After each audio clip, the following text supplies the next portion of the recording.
সুপ্রভাত বন্ধুরা, আজ হলো 25 জানুয়ারি রবিবার। আজকের সকালের বরাক উপত্যকার শ্রীভূমি, করিমগঞ্জ, শিলচর, হাইলাকান্দি সহ আসামের বিশেষ বিশেষ খবরগুলি হলো: রাজ্যের 30,000 মহিলাদের চেক বিতরণ, আসন্ন অসম বিধানসভা নির্বাচনে বিজেপি ও ওগপ মিত্রতার সঙ্গে নির্বাচনে প্রতিদ্বন্দ্বিতা করবে বললেন অসমের মুখ্যমন্ত্রী হিমন্ত বিশ্ব শর্মা। বিস্তারিত থাকবে প্রতিবেদনে। বরাক উপত্যকার 3 জেলায় আজ জাতীয় ভোটার দিবস পালন করা হবে। নির্বাচন কমিশন থেকে পাঠানো ভোটারদের অঙ্গীকার পাঠ করতে অনুরোধ।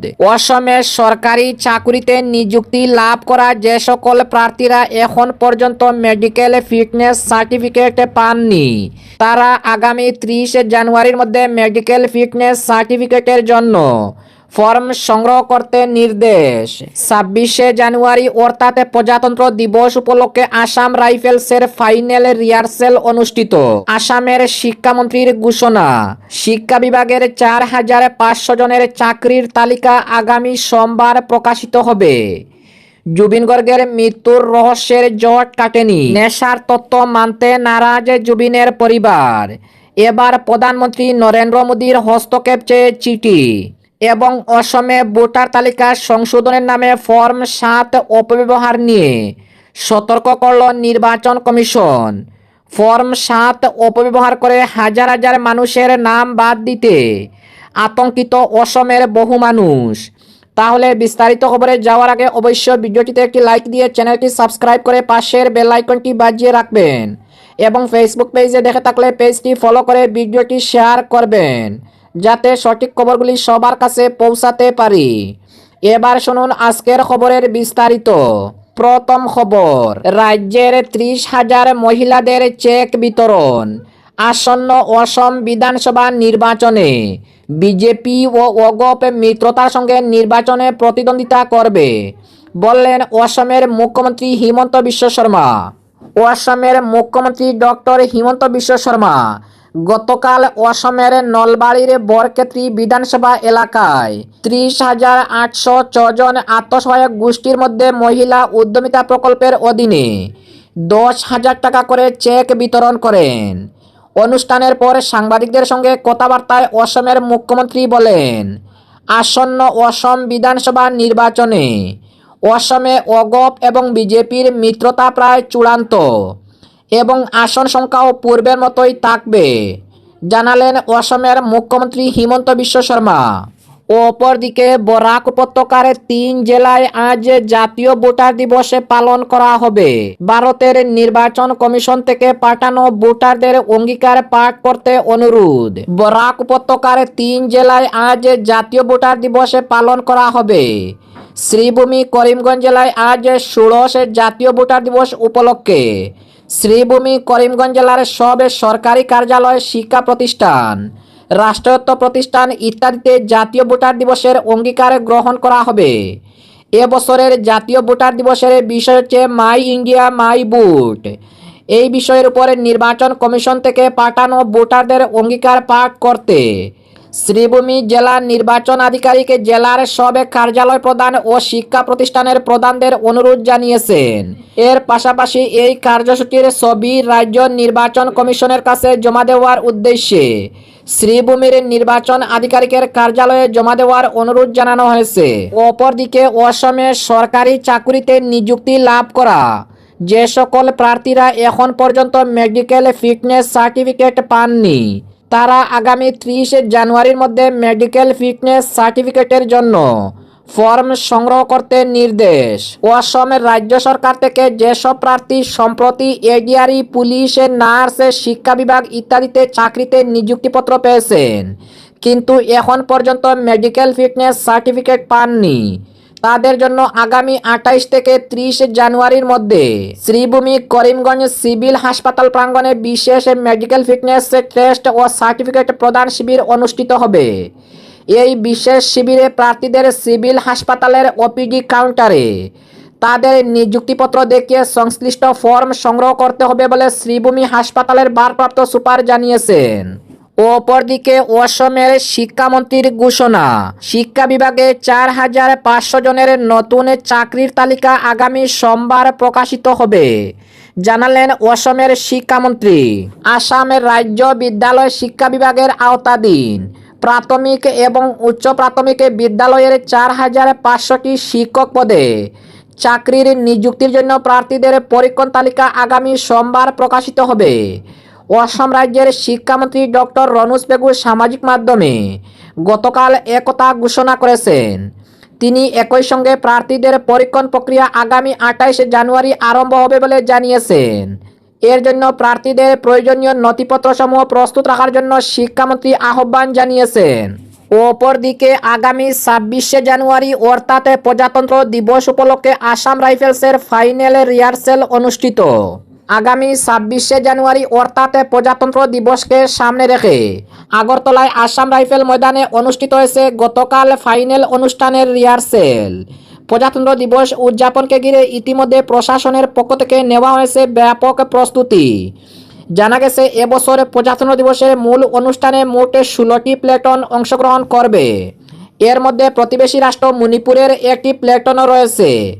গতকালের ফাইনাল রিহার্সেলে অংশগ্রহণকারী প্ল্যাটনগুলো কুচকাওয়াজ অন্যান্য আনুষ্ঠানিক কর্মসূচির মহড়া দেয়। প্রজাতন্ত্র দিবস অর্থাৎ 26 জানুয়ারির দৃষ্টিনন্দন ও সুশৃঙ্খল করে তুলতে জেলা প্রশাসনের পক্ষ থেকে নিরাপত্তা, যান চলাচল নিয়ন্ত্রণ, পরিষ্কার পরিচ্ছন্নতা ও দর্শকদের সুবিধার্থে প্রয়োজনীয় সব ধরনের ব্যবস্থা গ্রহণ করা হয়েছে। প্রশাসনের সূত্রে জানা যায়, আগামী 26 জানুয়ারি নির্ধারিত সময়ে আসাম রাইফেল ময়দানে রাজ্য স্তরের প্রজাতন্ত্র দিবস অনুষ্ঠিত হবে। অপরদিকে জুবিনের মৃত্যুর রহস্যের জট কাটেনি, নেশার তত্ত্ব মানতে নারাজ পরিবার। এবার ভারতের প্রধানমন্ত্রী নরেন্দ্র মোদীর হস্তক্ষেপ চেয়ে চিঠি। গায়ক জুবিন গার্গের মৃত্যুর ঘটনায় প্রায় 1 বছর কেটে গেলেও তদন্ত আজ শেষ হয়নি। সিঙ্গাপুর পুলিশের প্রাথমিক দাবি, এই মৃত্যুর নেপথ্যে কোনো ষড়যন্ত্র নেই। কিন্তু সেই ব্যাখ্যায় সন্তুষ্ট নন জুবিনের পরিবার ও অসংখ্য অনুরাগী। তদন্তের গতি থমকে যাওয়ায় এবার একাধিক প্রশ্নের উত্তর না মেলায় এবার সরাসরি দেশের প্রধানমন্ত্রী নরেন্দ্র মোদীর দ্বারস্থ হলেন প্রয়াত গায়কের পরিবারের সদস্যরা। গত 19 সেপ্টেম্বর সিঙ্গাপুরে সাঁতার কাটতে গিয়ে মৃত্যু হয় জুবিন গার্গের। ঘটনার পর অসমের গৌহাটিতে একটি বিশেষ তদন্তকারী দল এসআইটি গঠন করা হয়। পাশাপাশি সিঙ্গাপুরেও শুরু হয় তদন্ত। কিন্তু সময় গড়ালে সেই তদন্ত কোনো চূড়ান্ত সিদ্ধান্তে পৌঁছায়নি বলে অভিযোগ পরিবারের। সেই কারণেই প্রধানমন্ত্রীর কাছে লিখিত আবেদন জানিয়ে তারা নিরপেক্ষ, স্বচ্ছ এবং দ্রুত তদন্তের দাবি তুলেছেন। অসমের সাংস্কৃতিক জগতে জুবিন গার্গ শুধু একজন গায়ক নন, এক আবেগের নাম।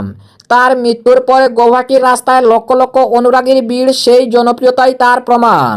মোদিকে লেখা চিঠিতে পরিবার জানিয়েছে, জুবিন গার্গ অসমের সংস্কৃতির অবিচ্ছেদ্য অংশ ছিলেন। তাই তার মৃত্যুর প্রকৃত সত্য জানা শুধু পরিবারের নয়, গোটা অসম রাজ্যের মানুষের অধিকার। দীর্ঘদিন ধরে মামলা চললেও এখনও সুবিচার অধরাই। এ ঘটনায় জুবিনের আত্মসহায়ক ও ব্র্যান্ডের কয়েকজন সদস্যকে গ্রেফতার করা হলেও তদন্তের নিষ্পত্তি না হওয়ায় প্রশ্ন উঠেছে তদন্ত প্রক্রিয়ার কার্যকারিতা নিয়ে। জুবিনের পরিবারের অনুরোধে যতদিন তদন্ত সম্পূর্ণ না হচ্ছে অভিযুক্তদের যেন কোনোভাবেই জামিন না দেওয়া হয়। এই চিঠিতে সই করেছেন জুবিনের স্ত্রী গরিমা শইকিয়া ও বোন পালমি বরঠাকুর এবং কাকু মনোজ বরঠাকুর। সম্প্রতি সিঙ্গাপুরের এক তদন্তকারী আধিকারিকের রিপোর্টে নতুন করে বিতর্ক উস্কে দিয়েছে। সেই রিপোর্টে দাবি করা হয়েছে মৃত্যুর সময় মারাত্মকভাবে নেশাগ্রস্ত ছিলেন জুবিন গার্গ। নেশার প্রভাবে সাঁতার কাটতে গিয়ে তিনি বারবার অচেতন হয়ে পড়েছিলেন বলে দাবি তদন্তকারীর। শেষ পর্যন্ত ইয়েটের কাছে পৌঁছানোর চেষ্টা করলেও সেখানেই জ্ঞান হারান তিনি। পরে চিকিৎসকরা তাকে মৃত ঘোষণা করেন। তবে এই ব্যাখ্যা মানতে নারাজ জুবিনের পরিবার অনুরাগীরা। তাদের আশঙ্কা, নেশার তত্ত্ব সামনে এনে প্রকৃত সত্য আড়াল করা হচ্ছে। তাই অসমে চলা তদন্তে পূর্ণাঙ্গ সত্য উদ্ঘাটনের আশায় রয়েছেন তারা। পরিবারের দাবি, আদালতের বিচার প্রক্রিয়া দ্রুত করতে প্রয়োজনে অতিরিক্ত আইনজীবী নিয়োগের ব্যবস্থা করা হোক। তাদের একটাই আবেদন, বিচারে আর যেন বিলম্ব না হয়। এবং আজকের শেষ খবরটি, অসমে ভোটার তালিকা সংশোধনের নামে ফর্ম 7 অপব্যবহার নিয়ে সতর্ক করল নির্বাচন কমিশন। ফর্ম 7 অপব্যবহার করে হাজার হাজার মানুষের নাম বাদ দিতে আতঙ্কিত অসমের বহু মানুষ। অসমে কয়েক হাজার মানুষের নাম বাদ যাওয়ার প্রস্তাব এসেছে। ফর্ম ৭ ব্যবহার করে। এত বিভ্রান্তিতে আতঙ্কিত অসমের বহু মানুষ। এই পরিস্থিতিতে ফর্মের অপব্যবহার নিয়ে সতর্ক করল নির্বাচন কমিশন। অসমের মরিগাঁও জেলার বাসিন্দা ফরিদুদ ইউনুস তার পরিবারের ৬ জন সদস্য বাড়িতেই থাকেন। তবুও নির্বাচন কমিশনের তালিকা অনুসারে ওই বাড়িতে ৩ জনের সদস্য স্থানান্তরিত। সম্প্রতি একটি শুনানিতে অংশ নিয়ে তারা প্রমাণ করেন মরিগাঁও বিধানসভার বাসিন্দা প্রত্যেকেই। সংবাদ সংস্থা পিটিআই এর তথ্য অনুযায়ী কার অভিযোগে এই বিভ্রান্তি জানতে চেয়েছিলেন ইউনুস, ইয়ারও তখন তা জানাতে অস্বীকার করেন। নাম জানার জন্য আরটিআই করার পরামর্শ দেন তিনি। সেই অনুযায়ী আরটিআই করেছেন ইউনুস। অনেকে আবার নিজেদের মৃত জানতে পেরে সশরীরে উপস্থিত হয়েছেন শুনানির সময়ে। এই রকমই কয়েক হাজার মানুষের নাম বাদ যাওয়ার প্রস্তাব এসেছে। নেপথ্যে রয়েছে ফর্ম ৭। এই বিভ্রান্তিতে আতঙ্কিত অসমের বহু মানুষ। এই পরিস্থিতিতে ফর্মের অপব্যবহার নিয়ে সতর্ক করল নির্বাচন কমিশন। প্রসঙ্গত, ফর্ম ৭ ব্যবহার করে উপযুক্ত কারণ দেখিয়ে তালিকা থেকে নিজের বা অন্যের নাম বাদের জন্য প্রস্তাব দেওয়া যায়। কমিশনের পক্ষ থেকে অবশ্য জানানো হয়েছে, ফর্ম পূরণ করলেই নাম বাদ যায় না। যার নাম বাদ দেওয়ার প্রস্তাব তার বা তার পরিবারের কাছে নোটিশ পাঠিয়ে কমিশন উপযুক্ত কারণ দেখাতে বলে সেই সুযোগে প্রত্যেকেই পাবেন। তাই কমিশনের আশ্বাসে বৃহস্পতিবার ফর্ম ৭ আবেদনের শেষ দিন হলেও এর ভিত্তিতে শুনানি চলবে আগামী ২ ফেব্রুয়ারি পর্যন্ত। চূড়ান্ত ভোটার তালিকা প্রকাশিত হবে আগামী ১০ ফেব্রুয়ারি। প্রসঙ্গত, ২০২৫ সালের ডিসেম্বরে প্রকাশিত খসড়া তালিকায় নাম ছিল ২,৫২,১,৬২৪ জনের, যা ওই বছরের জানুয়ারির তালিকায় থাকা নামের তুলনায় ১.৩৫% বেশি। অভিযোগে ফর্ম ৭কে অসৎ উদ্দেশ্যে হাতিয়ার করা হচ্ছে। কমিশন সূত্রের খবর, একজন অভিযোগকারী অনেকের নাম বাদ দেওয়ার আবেদন জানাচ্ছেন।